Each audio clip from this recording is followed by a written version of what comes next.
उत्तर प्रदेश में किसानों के लिए बड़ी खबर आ रही है। न्यूज 18 के यतेंद्र शर्मा की खबर है कि योगी सरकार जल्द ही गन्ने के समर्थन मूल्य में बढ़ोतरी का ऐलान कर सकती है। सूत्रों के हवाले से खबर है कि यूपी में किसान आंदोलन के असर से निपटने के लिए योगी सरकार ने बड़ा प्लान तैयार किया है और इसी के तहत 18 सितंबर को लखनऊ में होने वाले किसान सम्मेलन के दौरान मुख्यमंत्री योगी आदित्यनाथ गन्ने का एमएसपी बढ़ाने का ऐलान कर सकते हैं। यूपी सरकार ने किसानों पर पराली जलाने को लेकर दर्ज केस वापस लेने का भी आदेश जारी किया है। राज्य की ओर से जारी इस आदेश में सभी जिलों के पुलिस आयुक्त, डीएम और पुलिस अधीक्षकों को किसानों के खिलाफ पराली जलाने के संबंध में दर्ज किए गए केस वापस लेने के निर्देश दिए गए हैं। यूपी के अलग अलग जिलों में इस मामले में किसानों पर कुल 868 केस दर्ज किए गए थे। कुछ दिन पहले सीएम योगी आदित्यनाथ ने किसानों पर दर्ज इन मुकदमों को वापस लेने का ऐलान किया था। गुजरात में लगातार हो रही बारिश की वजह से कई इलाकों का संपर्क कट गया है। हालांकि इन इलाकों में लोगों की मदद के लिए प्रशासन की ओर से राहत का काम भी तेज कर दिया गया है, लेकिन कुछ इलाके ऐसे भी हैं जहां लोगों को मदद का इंतजार है। जिसकी एक तस्वीर पोरबंदर से सामने आई। वहां बीते 24 घंटों में इतना पानी बरसा कि रिहायशी इलाकों की सूरत ही बिगड़ गई। सबसे ज्यादा बुरे हालात तो पोरबंदर के निचले इलाकों में दिखे, जहां पानी भरने से कई मकानों की पहली मंजिल डूबने के कगार पर पहुंच गई और लोगों ने जान बचाने के लिए छतों पर शरण ले ली।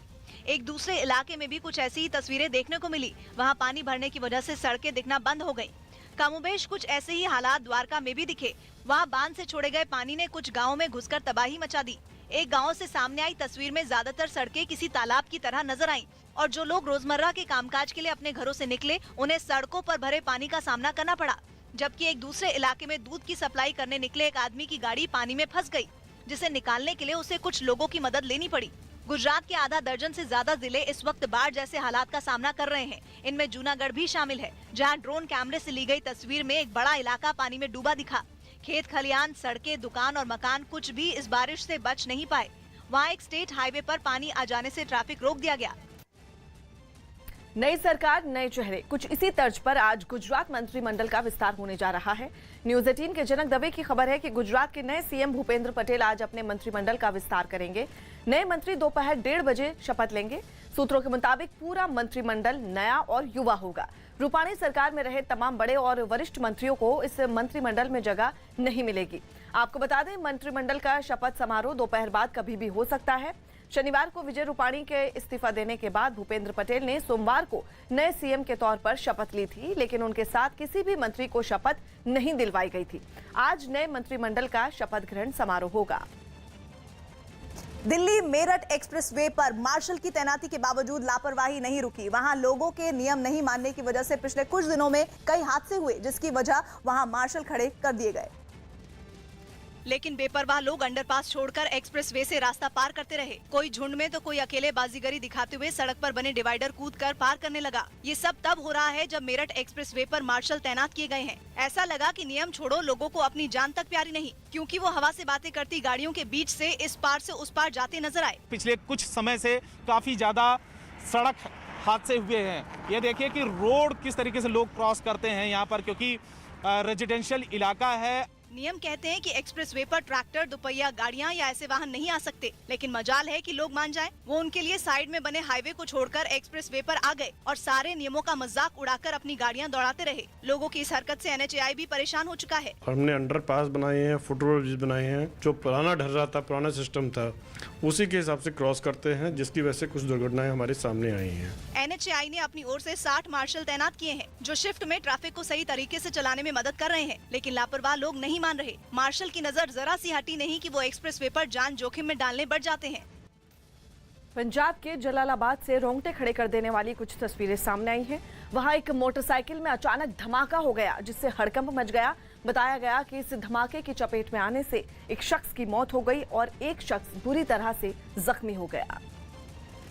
क्योंकि मोटरसाइकिल में हुआ यह धमाका इतना जोरदार था कि उन लोगों को संभलने तक का वक्त नहीं मिला। धमाके की आवाज सुनते ही वहां भीड़ इकट्ठा हो गई। मोटरसाइकिल के पास जमीन पर गिरे खून से लथपथ एक शख्स को देखकर उन सभी के हाथ पांव फूल गए और वो घबरा गए। जिस मोटरसाइकिल में धमाका हुआ उसकी हालत भी कुछ ठीक नहीं दिखी। ब्लास्ट से उसके भी परखच्चे उड़ गए। इस बीच वहां जुटे लोगों ने इस घटना की जानकारी पुलिस को दी, जिसके बाद रात के अंधेरे में ही पुलिस वाले वहां पहुंचे। ਫੋਰੈਂਸਿਕ ਟੀਮ ਹੈਗੀ ਹੈ ਸਾਡੀ, ਉਹ ਆ ਚੁੱਕੀ ਹੈ ਮੌਕੇ ਦੇ ਉੱਤੇ, ਉਹ ਸਾਰਾ ਐਨਾਲਿਸਿਸ ਕਰੇਗੀ। पुलिस ने ये पता लगाने की कोशिश की कि ये कोई बम धमाका था या फिर मोटरसाइकिल का पेट्रोल टैंक फटने से ऐसा हुआ। फिलहाल इस मामले में जांच जारी है। चीन से गहराते तनाव के बीच ताइवान की वायुसेना ने अपना शक्ति प्रदर्शन किया। चीन ताइवान को अपना ही हिस्सा मानता है और वो ताइवान को मिलाने के लिए फौजी कार्रवाई की धमकी भी दे चुका है। ऐसे में ताइवान ने भी सैन्य अभ्यास किया और चीन की तरफ से हमला होने की सूरत में पलटवार की तैयारियां शुरू कर दी। सैन्य अभ्यास के दौरान ताइवान के लड़ाकू विमान एक के बाद एक उड़ान भरते नजर आए। इस अभ्यास में ताइवान का खुद का बनाया लड़ाकू विमान भी शामिल हुआ। इसके अलावा अमेरिका के F-16 और फ्रांस के मिराज 2000 लड़ाकू विमान भी अपनी ताकत दिखाते नजर आए। 5 दिन तक चलने वाले इस अभ्यास के जरिए चीनी हमले में ताइवान के एयरबेस और रनवे बर्बाद होने के बाद भी पलटवार की तैयारियां परखी गईं। ताइवान की राष्ट्रपति साई इंग वेन खुद भी इस अभ्यास को देखने पहुंची और वहां मौजूद अधिकारियों का हौसला बढ़ाया। प्रधानमंत्री मोदी आज सुबह 11 बजे सेंट्रल विस्टा प्रोजेक्ट के तहत तैयार रक्षा मंत्रालय की नई इमारत का उद्घाटन करेंगे। इस इमारत में रक्षा मंत्रालय के 27 अलग अलग विभागों के दफ्तर होंगे। इस ऑफिस कॉम्प्लेक्स को 2 अलग अलग जगहों पर तैयार किया गया है। एक कॉम्प्लेक्स दिल्ली के कस्तूरबा गांधी मार्ग पर है, जबकि दूसरा अफ्रीका एवेन्यू पर। कस्तूरबा गांधी मार्ग पर रक्षा मंत्रालय से जुड़े 14 विभागों के दफ्तर होंगे, जबकि अफ्रीका एवेन्यू कॉम्प्लेक्स में 13 विभागों के दफ्तर होंगे। इन दोनों इमारतों में करीब 7000 कर्मचारियों के बैठने का इंतजाम होगा। दिल्ली पुलिस की स्पेशल सेल को उन 2 संदिग्ध आतंकियों की 14 दिन की रिमांड मिल गई, जिन्हें उसने 1 दिन पहले गिरफ्तार किया था। इससे पहले 4 संदिग्धों की रिमांड कल ही मिल गई थी। शक है कि 6 संदिग्ध आतंकवादी देश के अलग अलग जगहों पर धमाके का प्लान बना रहे थे और खबर है कि भारत को दहलाने की साजिश रचने वाले ये संदिग्ध पाकिस्तान में बैठे अंडरवर्ल्ड डॉन दाऊद इब्राहिम के इशारे पर काम कर रहे थे। और दिल्ली पुलिस की पूरी तैयारी है कि रिमांड के 14 दिनों में वो इन संदिग्ध आतंकियों से सारी सच्चाई उगड़ा ले। अदालत से रिमांड मिलने के बाद पुलिस सभी 6 संदिग्धों को अपने दिल्ली के लोधी कॉलोनी के दफ्तर से लेकर निकली। दिल्ली पुलिस की स्पेशल सेल इस वक्त उन सभी 6 आतंकियों को यहां से लेकर जा रही है। आप देखिए इस गाड़ी के अंदर वो सभी आतंकी हैं जो यहां पर अब दिल्ली पुलिस की स्पेशल सेल इनसे पूछताछ करेगी। कहा जा रहा है कि जिन लोगों को गिरफ्तार किया गया था उनमें 2 पाकिस्तान में ट्रेनिंग भी ले चुके हैं। इन संदिग्धों को जब पुलिस लेकर जाने लगी तो मीडिया वालों के सारे कैमरे खुद ब खुद उस ओर मुड़ गए। दूसरे आतंकी और दूसरी गाड़ी में बैठने के लिए जा रहे हैं। देखिए, गौर से देखिए, ये वही आतंकी हैं जो बड़े मंसूबों को पाले हुए यहाँ पर हिंदुस्तान में पहुंचे थे और पाकिस्तान से ट्रेनिंग करते हुए ये देखिए आप। इससे पहले गिरफ्तार संदिग्धों में 2 जिशान और आमिर को दिल्ली की पटियाला कोर्ट में पेश किया गया, जहां से उन्हें पुलिस रिमांड में भेज दिया गया। खबर है कि दिल्ली पुलिस की स्पेशल सेल ने जिशान और आमिर की पेशी के वक्त अदालत में बताया कि अभी उसे उमैद नाम के एक शख्स की तलाश है। खबर है कि उमैद का काम संदिग्धों तक आईडी या यूं कहे कि विस्फोटक पहुंचाना था। पता चला है कि पुलिस ने जब जिशान और आमिर को अदालत में पेश किया तो उन्होंने उमैद की तलाश को वजह बताकर दोनों की रिमांड मांगी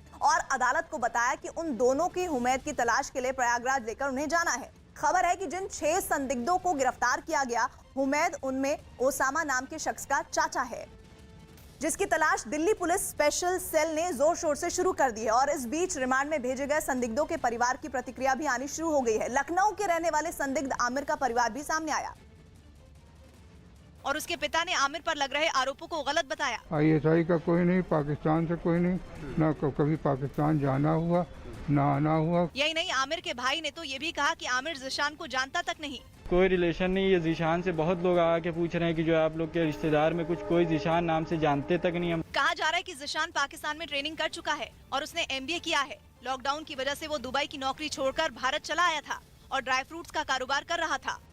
और इसी दौरान भारत में धमाके की सारी साजिश रची गई। खबर है कि दिल्ली पुलिस ने 6 संदिग्धों की रिमांड लेते वक्त अदालत में बताया कि उनकी प्लानिंग फर्स्ट स्टेज में थी और सभी संदिग्ध अलग अलग जगहों की रेकी कर रहे थे। मतलब वो ऐसी जगह की तलाश कर रहे थे जहां भीड़ भाड़ हो और धमाका होते ही ढेरों लोगों की जान चली जाए। खबर है कि इन संदिग्धों में कोई मुंबई तो कोई दिल्ली की रेकी कर रहा था और पूछताछ के बाद पता चलेगा कि उन्होंने धमाका करने के लिए कौन कौन सी जगहों को चुना था।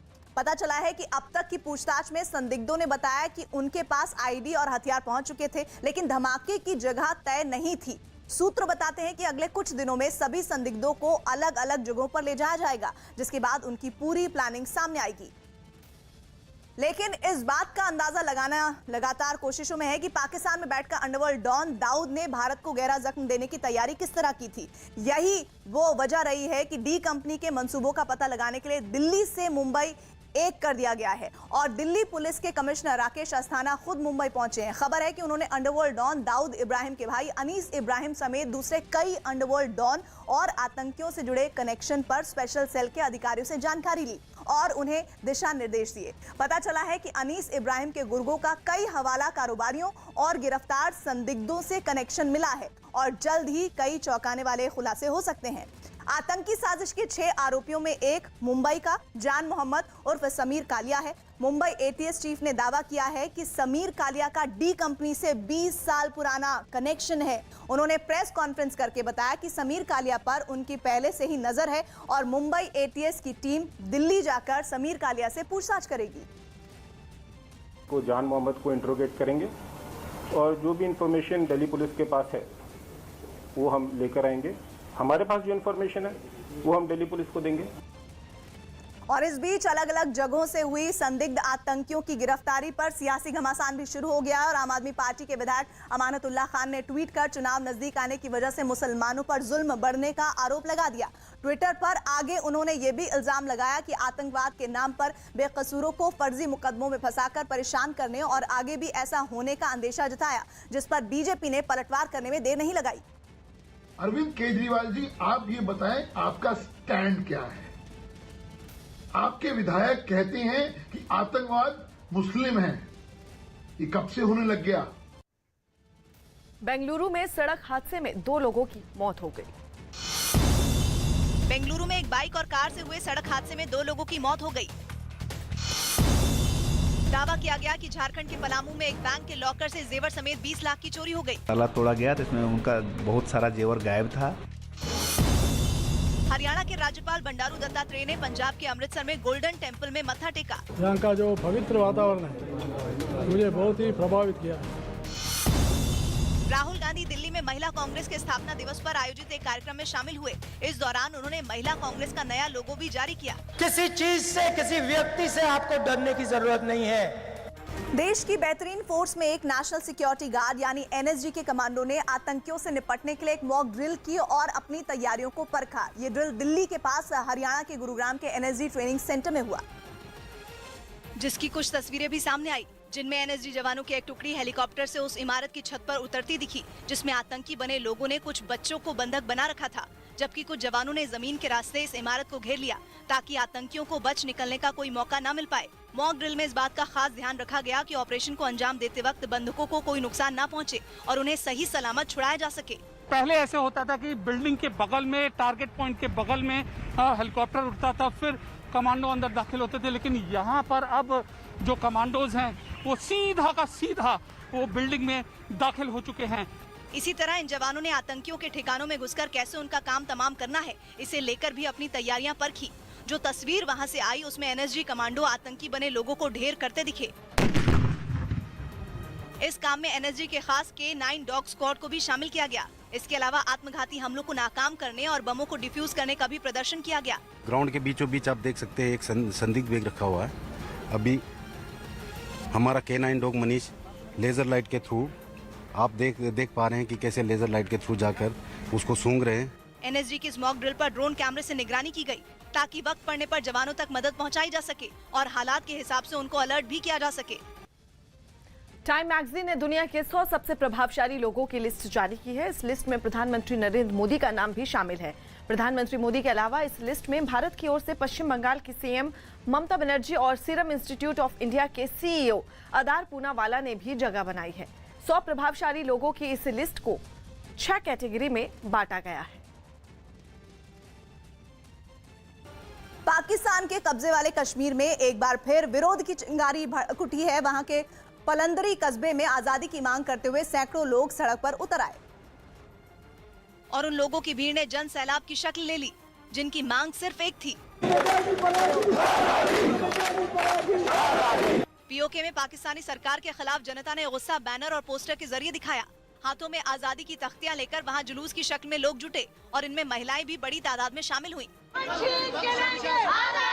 ये जुलूस जहां खत्म हुआ, वहां पीओके के कई नेताओं ने लोगों से बात की। इस मौके पर पाकिस्तान को सीधा और कड़ा संदेश भी दिया गया।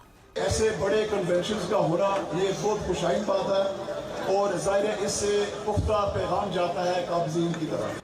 हालांकि ये कोई पहला मौका नहीं जब पीओके में इस तरह से आजादी की मांग उठी हो। इस रैली के जरिए एक दूसरे के हाथ थामे पीओके के लोगों ने अपनी एकजुटता और मजबूती का संदेश दिया।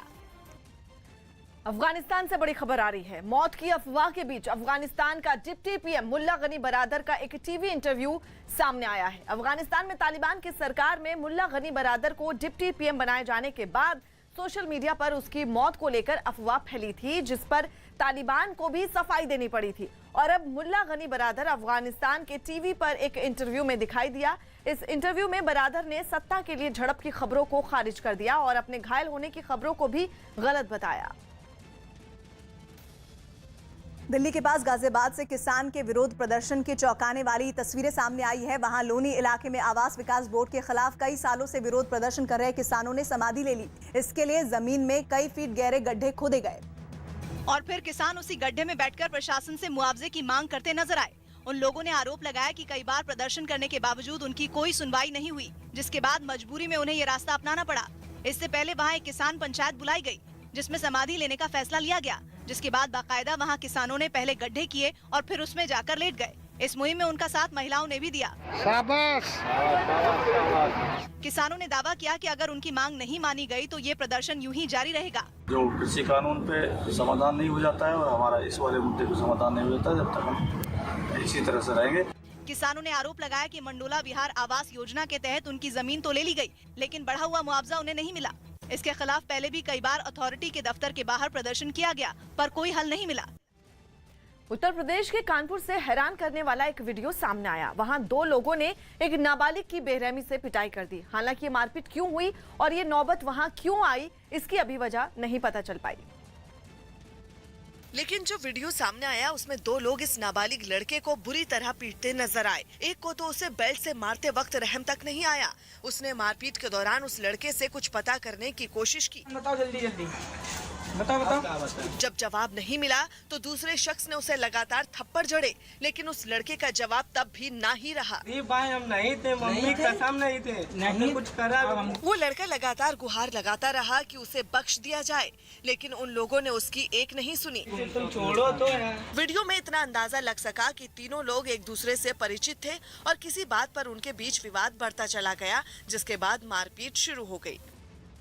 सुप्रीम कोर्ट ने देश भर के अलग अलग ट्रिब्यूनल के खाली पड़े पदों पर नियुक्तियों के मसले पर फिर सख्त रुख अपनाया। न्यूज 18 के एहतिशाम खान की रिपोर्ट है। इस मसले पर सुनवाई के दौरान अदालत ने 2 टूक कहा है कि सरकार ने नियमों की अनदेखी कर मनमाने तरीके से नियुक्तियां की हैं, जिस पर अटॉर्नी जनरल के वेणुगोपाल ने कोर्ट को बताया कि जो लोग नियुक्त किए गए उन पर भ्रष्टाचार के कोई आरोप नहीं है और नाम को खारिज करना सरकार का अधिकार है। लेकिन सरकार के इस जवाब से कोर्ट संतुष्ट नहीं हुआ और उसने 2 हफ्तों में लिखित जवाब देने के लिए केंद्र से कहा। इससे पहले सुप्रीम कोर्ट के आदेश पर केंद्र ने पिछले ही हफ्ते नेशनल कंपनी लॉ ट्रिब्यूनल में 18 सदस्यों जबकि इनकम टैक्स एपेलेट ट्रिब्यूनल में 13 सदस्यों की नियुक्ति की थी, जिससे जुड़ी नामों की एक सूची सुप्रीम कोर्ट के पैनल ने केंद्र सरकार को दी थी, जिसमें कुछ नाम सीधे नियुक्ति के लिए थे और कुछ नाम वेट लिस्ट में थे। मगर केंद्र ने सभी नियुक्तियां सिर्फ वेट लिस्ट से ही कर दी, जबकि बाकी नामों को खारिज कर दिया गया। सरकार के इस तरीके पर ही अदालत ने नाराजगी जताई और जवाब मांगा। बिहार की राजधानी पटना से डराने वाला वीडियो सामने आया। वहां एक चिप्स बनाने वाली फैक्ट्री में अचानक आग लगने से हड़कंप मच गया और फिर उसे बुझाने के लिए दमकल की कई गाड़ियां वहां मौजूद दिखी, लेकिन आग इतनी भयानक थी कि उसने एक बड़े इलाके को अपनी जद में ले लिया। दमकल और पुलिस के जवानों ने कई घंटे तक इस आग को बुझाने की कोशिश की। वहां पुल के ऊपर मौजूद कई लोगों ने इस घटना का वीडियो भी बनाया। दावा किया गया कि शॉर्ट सर्किट की वजह से आग लगी, जिसमें काफी नुकसान होने की आशंका जताई जा रही है। हरियाणा के पलवल में रहस्यमय बुखार की चपेट में आए कुछ बच्चों ने दम तोड़ दिया। दावा है कि यूपी के बाद अब हरियाणा के पलवल में भी एक अलग तरह के बुखार से 3 हफ्तों में 9 बच्चों की मौत हो गई। दिल्ली में अभी 8वीं तक के छात्रों के लिए स्कूल नहीं खुलेंगे। राज्य सरकार का ये फैसला अभी 30 सितंबर तक लागू रहेगा। हालांकि 9वीं से ऊपर की क्लास की स्कूलों में पढ़ाई जारी रहेगी। यूपी के सीएम योगी आदित्यनाथ ने लखनऊ से राज्य में कई सड़क योजनाओं की सौगात दी। प्रधानमंत्री ग्रामीण सड़क योजना से जुड़ी हुई सड़कों के कार्य को भी तेजी के साथ आगे बढ़ाने का कार्य। हिमाचल प्रदेश के किन्नौर में चट्टानें गिरने से नेशनल हाईवे 5 बंद हो गया, जिससे किसानों को अपने सेब मंडियों तक पहुंचाने में दिक्कत का सामना करना पड़ा। कृषि सुधार कानूनों का विरोध कर रहे किसान संगठनों पर हरियाणा बीजेपी के अध्यक्ष ओपी धनखड़ भड़क गए और उन्होंने दावा किया कि इस आंदोलन की वजह से राज्य के सोनीपत, झज्जर, बहादुरगढ़ और रोहतक जिलों में ड्रग्स की समस्या बढ़ी है। साथ ही उन्होंने ये भी आरोप लगाया कि इससे राज्य का माहौल खराब हो रहा है। रोजाना पंचायतों की शिकायतें आ रही, लोग मिलने आ रहे। ये विषय अगर यहाँ इसके कारण से आ रहा है तो ये केवल वर्तमान नहीं, भविष्य को खराब करेगा। ओपी धनखड़ के इस बयान का जवाब देने में कांग्रेस ने भी देर नहीं लगाई और दीपेंद्र हुड्डा ने बीजेपी नेताओं पर किसान आंदोलन को बदनाम करने का आरोप लगाया। बार बार छेड़ा जाए, उनको कहीं न कहीं उकसाने की नीयत से ऐसे दिखाई देता है इनके बयान और इनकी हरकतें होती हैं। दिल्ली के सीएम अरविंद केजरीवाल ने केंद्रीय मंत्री हरदीप सिंह पुरी से मुलाकात की। इस दौरान दोनों के बीच राजधानी के विकास से जुड़े कई मुद्दों पर चर्चा हुई। बिहार के खगड़िया में एक शख्स को खाते में आए पैसे बैंक को न लौटाना भारी पड़ गया। उस शख्स को कई बार पैसे लौटाने के लिए नोटिस दिया गया, लेकिन जब उसने पैसे नहीं लौटाए तो पुलिस ने उसे गिरफ्तार कर लिया। गिरफ्तारी के बाद पैसे न लौटाने पर उसने अनोखी दलील भी दी। उनसे जब बोला गया कि आपने पैसा जमा क्यों नहीं किया, बार बार आपको नोटिस दिया जा रहा है, उन्होंने बताया कि हमें यह पता लगा कि मोदी सरकार के द्वारा भेजा गया है। बताया गया कि उस शख्स के खाते में 1,60,000 से ज्यादा रुपए आए थे। हालांकि बैंक का दावा है कि आरोपी ने चालाकी से किसी दूसरे के खाते से वो पैसे निकाले थे, जिन्हें लौटाने के लिए उसे कई बार नोटिस भेजा गया। वो आधार से पैसा निकाला, CSP सेंटर से पैसा निकाला, ग्राहक सेवा केंद्र से। झारखंड के रामगढ़ से डराने वाली तस्वीरें सामने आई है। वहां नेशनल हाईवे 33 पर एक बस और कार के बीच जोरदार टक्कर हो गई। इस हादसे में कार सवार 5 लोगों की जलकर मौत हो गई, जबकि बस में सवार लोग किसी तरह अपनी जान बचाने में कामयाब रहे। हादसे के बाद जो तस्वीरें सामने आई उसमें कार और बस का ढांचा राख में नजर आया, जिन्हें सड़क से हटाने के लिए क्रेन की मदद लेनी पड़ी। हादसे की वजह से काफी देर तक इस हाईवे पर ट्रैफिक भी रुका रहा और आसपास के लोग भी वहां पहुंच गए, जिन्हें हादसे वाली जगह से हटाने के लिए पुलिस को काफी मेहनत करनी पड़ी। तस्वीरें हम आपको दिखा रहे हैं उसी दौरान की, और इस हादसे में मारे गए लोगों के शवों को पुलिस ने पोस्टमार्टम के लिए भेज दिया। अमेरिका से जारी तनातनी के बीच रूस ने साथी देशों के साथ मिलकर अपनी ताकत का प्रदर्शन किया। वहां पिछले एक हफ्ते से एक बड़ा सैन्य अभ्यास चल रहा है, जिसमें रूस, बेलारूस और भारत समेत 9 देशों की सेनाएं हिस्सा ले रही हैं, जिसके आखिरी दौर में समंदर के रास्ते हमले का अभ्यास किया गया। सामने आई तस्वीरों में रूस के जंगी जहाज बाल्टिक सागर में तैरते दिखे। कुछ ही देर में इन जहाजों ने ताबड़तोड़ गोलाबारी शुरू कर दी। वीरान समंदर धमाकों से गूंज उठा। दुश्मन को पलक झपकते मिसाइलों से तबाह करने की तैयारी भी परखी गई। अभ्यास के दौरान दुश्मन के घर में घुसकर हमला करने और नेस्तनाबूद करने का सीन बनाया गया। सबसे पहले समंदर के रास्ते हमला किया गया। पानी के साथ जमीन पर भी चल सकने वाले एम्फीबियस टैंकों को उतार दिया गया। खास तरह से जहाजों से भी टैंकों को किनारे पर उतारा गया। जमीन पर पहुंचते ही इन टैंकों ने और उन पर सवार जवानों ने मोर्चा संभाल लिया। इतनी जबरदस्त गोलाबारी की गई कि जमीन थर्रा उठी। पानी के अलावा आसमान से हमले की तैयारियां भी परखी गई। इसके लिए कमांडो दस्ते को टारगेट पर एयर ड्रॉप किया गया। सामने आई तस्वीरों में ये जवान अपना पैराशूट और हथियारों के साथ विमान से छलांग लगाते दिखे। रात के अंधेरे में भी जवानों की लैंडिंग का अभ्यास किया गया। इसके अलावा हेलीकॉप्टर से भी जवानों को उतारा गया। नीचे पहुंचते ही इन जवानों ने मोर्चा संभाल लिया और दूसरी टीम के साथ मिलकर गोलियां बरसाते हुए आगे बढ़ने लगे। अभ्यास के पहले दौर में जहां दुश्मन के हमले को नाकाम करने की तैयारी परखी गई, तो वहीं दूसरे चरण में दुश्मन के ठिकानों पर घुसकर हमला करने की रणनीति का अभ्यास किया गया, जिसमें भारत के सैनिकों ने भी अहम भूमिका निभाई। भारत को दहलाने के लिए पाकिस्तान की खुफिया एजेंसी आईएसआई ने जो खतरनाक साजिश रची, उसमें उसने भगोड़े आतंकी दाऊद इब्राहिम को भी साझेदार बनाया। 2 दिन पहले पकड़े गए संदिग्ध आतंकियों ने जांच एजेंसियों से पूछताछ में आतंकी एक कड़ियों को खोलना शुरू कर दिया। दाऊद की डी कंपनी अब सीधे तौर पर टी कंपनी यानी टेरर कंपनी बन गई है।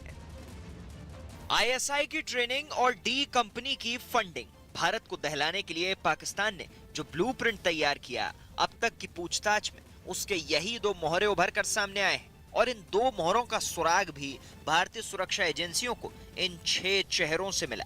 अबू बकर, समीर, मूलचंद, जीशान कमर, उसामा और आमिर जावेद से पूछताछ के बाद साजिश के अंडरवर्ल्ड कनेक्शन से पर्दा हटता चला गया। 6 संदिग्ध आतंकियों में दिल्ली पुलिस की स्पेशल सेल के हत्थे सबसे पहले जान मोहम्मद शेख उर्फ समीर काला चढ़ा। राजस्थान के कोटा से जिस वक्त समीर काला को पकड़ा गया, वो दिल्ली की तरफ आ रहा था। समीर काला अंडरवर्ल्ड का ऑपरेटिव है और वो लंबे वक्त से अंडरवर्ल्ड के लिए काम कर रहा था। समीर को अंडरवर्ल्ड से फंडिंग की जा रही थी। बताया गया कि महाराष्ट्र के रहने वाले समीर को आतंकी साजिश को अंजाम देने के लिए पाकिस्तान में मौजूदा अंडरवर्ल्ड के आकाओं से आदेश मिला। इसी के बाद समीर ने आतंकी हमले के लिए 6 लड़कों को तैयार किया। समीर उगाही के मामले में पहले भी गिरफ्तार हो चुका है। आतंकियों पर शिकंजा कसते ही पाकिस्तान की खुफिया एजेंसी और अंडरवर्ल्ड की मिली भगत से रची गई साजिश बेनकाब हो गई। इसमें आतंकी दाऊद इब्राहिम के भाई अनीस इब्राहिम का नाम उभर कर सामने आया, जो पाकिस्तान में ही छुपा है।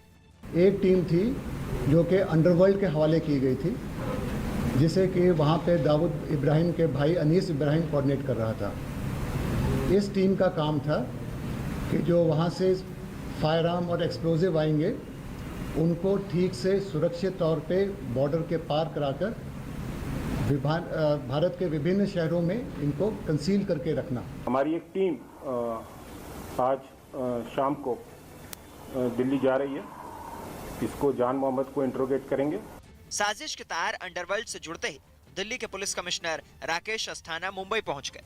अस्थाना ने दाऊद और अनीस के अलावा अंडरवर्ल्ड और आतंकियों के गठजोड़ पर मुंबई स्पेशल सेल के अधिकारियों से जानकारी ली। बताया गया कि दिल्ली पुलिस की स्पेशल सेल को इस साजिश की भनक काफी पहले लग गई थी। खुफिया टीम ने उन्हें बताया था कि अंडरवर्ल्ड और आईएसआई की मदद से आतंकी किसी बड़ी साजिश को अंजाम देने की ताक में हैं। पुलिस ने इस पर काम किया और त्योहारों के दौरान एक बड़े खून खराबे की साजिश को नाकाम कर दिया। बताया गया कि आतंकियों की मदद आईएसआई, अंडरवर्ल्ड के अलावा पाकिस्तान के कई आतंकी संगठन भी कर रहे थे। आईएसआई ने इस आतंकी साजिश का जिम्मा दाऊद के भाई अनीस इब्राहिम को सौंपा। आईएसआई ने साजिश को 2 हिस्सों में बांटा। अंडरवर्ल्ड के अनीस इब्राहिम को हथियार और विस्फोटक पहुंचाने का काम दिया गया। अनीस को सीमा पार से भारत में हथियार भेजने और यहाँ छुपाकर रखने का काम सौंपा गया। इसके अलावा अनीस को हवाला के जरिए फंडिंग का काम भी दिया गया। अनीस इब्राहिम इस हमले के लिए बड़े पैमाने पर फंडिंग कर रहा था। अंडरवर्ल्ड वाली टीम थी, इसका काम था कि फंडिंग ऑर्गेनाइज करना हवाला के थ्रू। इसमें जो हमने अभी जो समीर आदमी अरेस्ट करा है और दूसरा जो यूपी में लाला नाम का आदमी अरेस्ट हुआ है, ये लोग इसी अंडरवर्ल्ड वाली ग्रुप के पार्ट थे। आतंकियों को हमले की जगह चुनने और विस्फोटक के इस्तेमाल का काम दिया गया।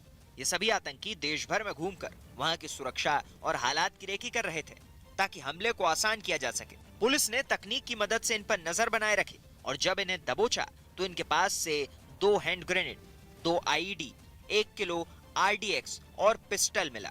पुलिस और सुरक्षा बल ने आतंकियों को भनक तक नहीं लगने दी और बेहद चतुराई से वक्त रहते इन्हें दबोच लिया। 4 जनपदों में एक साथ रेड की गई। ये जनपद लखनऊ, रायबरेली, प्रतापगढ़ तथा प्रयागराज हैं। एक लाइव आईईडी भी प्रयागराज जनपद से बरामद हुआ है, जिसको मौके पे बॉम्ब डिस्पोजल स्क्वाड के द्वारा